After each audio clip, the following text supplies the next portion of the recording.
Hello everyone, my name is Dalian Artanian.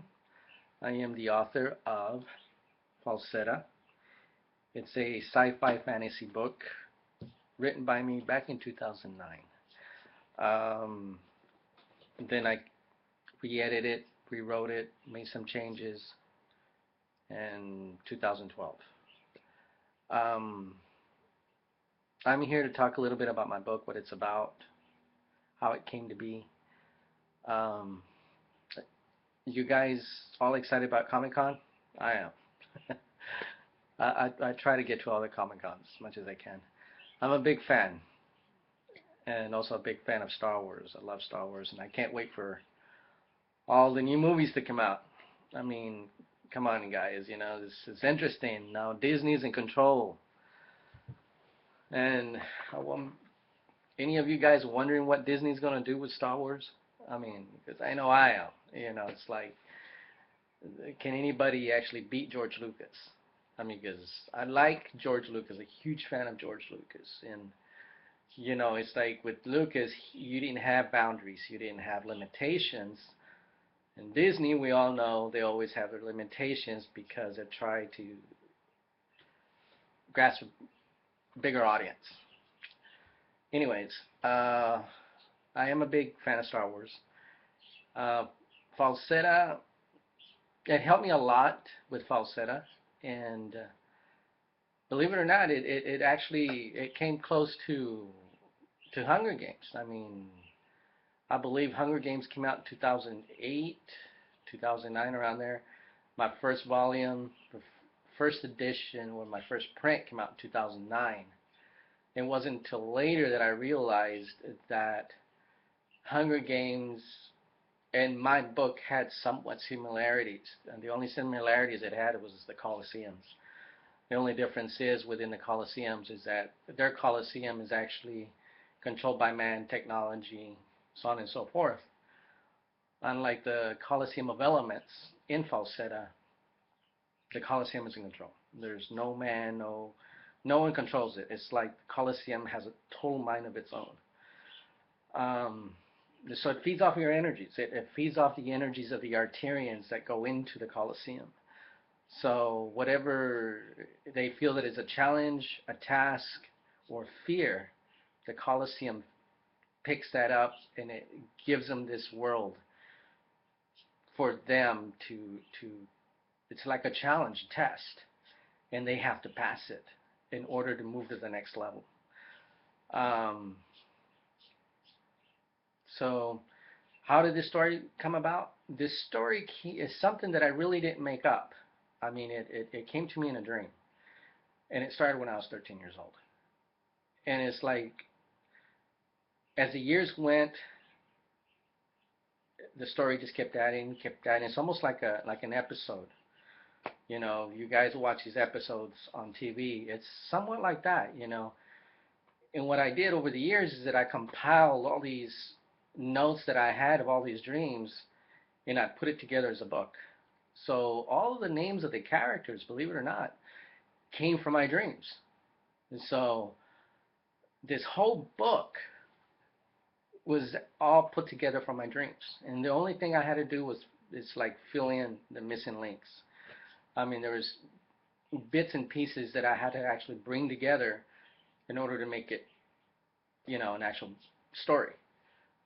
So for those of you that love Star Wars, those of you that love Hunger Games, those of you that like sci-fi fantasy, um, I feel that you would like Falsetta. And this is the 2012 print of Fawcetta, first volume.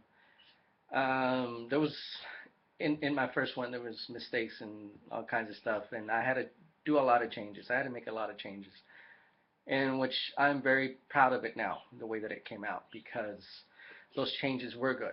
Those changes were good, and they were necessary. Um, I urge any of you to give it a try. Those of you that love to read, those of you that love fantasy, I strongly urge to give it a try. Give the book a try.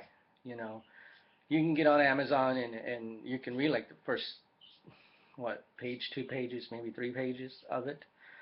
Um, and if you like the weapons in Star Wars, the lightsaber, which is an awesome weapon, you know what I mean? I thought that was a heck of a weapon that Lucas designed.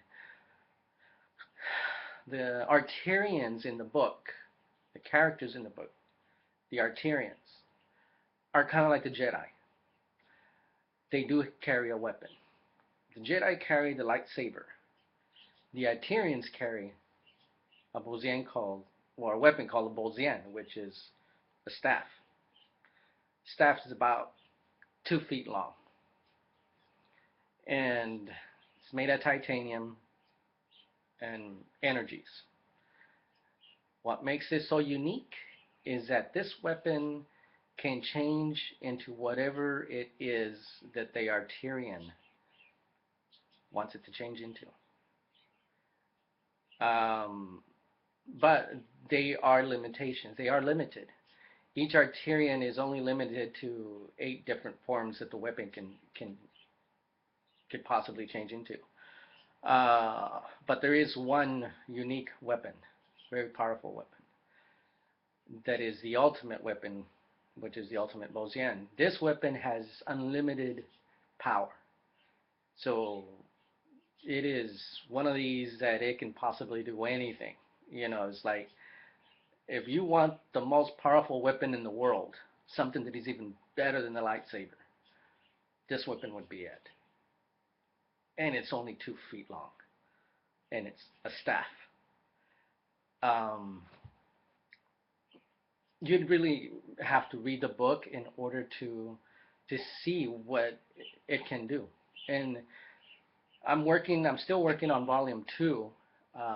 It's taking me a little longer to work on volume two simply because I've had to go back to volume one and do a lot of corrections. And I'm hoping to get volume two done by the end of the year. I am working towards that goal. Then it goes to volume three. Um, for those of you that like mystery, adventure, action, romance, the whole Twilight triangle thing, you know, I even have a little bit of that in there too. This book is anybody can read it, really. Anybody can read it. I mean, teenagers from 12 to 13, or from I would say 12 to adult, young adult, 25, 30, anyone. It's this book is I made sure that when I wrote it, anyone could read it. I didn't just want it to just be categorized as adult. I mean, you know, teenagers can read this book. You know, an adult can read this book. So, and it can actually be put anywhere. There were still bookstores. I'm sure there's some out there before they all got extinct. You could actually put it anywhere in the bookstore. You know, um, but I would recommend it not only because I am the author, because I feel that it is a good story and it's one that I would love to share with the world. I mean, I don't know how many authors can honestly say it came from my dreams. And this one is a book that I didn't make up. It is something that came from dreams that I had over the years. And like I said, I compiled all this and I actually made a story out of it. So everything that you're going to read in this whole trilogy is all from dreams. Um, as they said, if a movie was ever made, I could literally sit next to the director and tell and guide the director on how this world actually looked like. And because it's just something you just can't forget. Um, the names, I like the names that are in there again because to me they're unique. And I'm not just being biased, maybe a little bit, but I feel that anyone that reads this book will enjoy the book. If you enjoy Star Wars, there again, you know, if you enjoyed Hunger Games, um, those of you that just love sci-fi fantasy, I mean, if you really like these books, I strongly urge to try this book. I really do. Give it a shot. Give it a chance. Um, I'm even willing to send you guys a free copy. I mean, just send me an email to davidartanian@yahoo.com. Again, it's davidartanian@yahoo.com. And I'll be more than happy to send you guys a free copy. Um, Artanian is spelled A-R-T-I-A, no, A-R-T-A-N-I-A-N. Just in case you guys, those of you that don't know how to spell it. But yeah, it's davidartanian@yahoo.com. And I'll be more than happy to send you a copy of the book. Uh, Free of charge, just to just to see what you guys have to say about it. You know, I could use all the good reviews that I could possibly use for this book. Um, so I am a new author, and like many storytellers out there, I am trying to get going with this. So you guys enjoy Comic Con.